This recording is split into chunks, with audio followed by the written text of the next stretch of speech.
ମୁଁ କୁଆଡ଼େ ବଡ଼ ହେଲିଣି। 8 ବର୍ଷ ହୋଇଗଲେ ସବୁ ମୁଣ୍ଡା ପିଲା ବଡ଼ ହୋଇଯାଆନ୍ତି। କେମିତି ଗୋ? ମୁଣ୍ଡା ପିଲା ଗୋରୁ ଜଗେ, ବଣରୁ ଫଳମୂଳ ଆଣେ, ମହୁଲ ଫୁଲ ଗୋଟାଏ, କୁଟୁମ୍ବ ପୋଷେ, ସଂସାର ଚଳାଏ। ସଂସାର ଚଳାଏ? ସଂସାରଟା କେମିତି ଗୋ?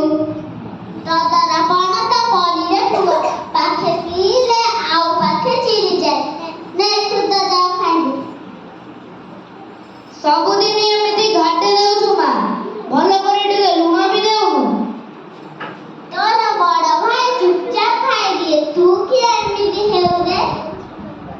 ମା, କୁମତା ଭାଇ କହୁଥିଲା ବସ୍ତାଏ ଲୁଣ ଆଣିବ, ଚାଉରେ ମିଶାଇ ଖାଇବା।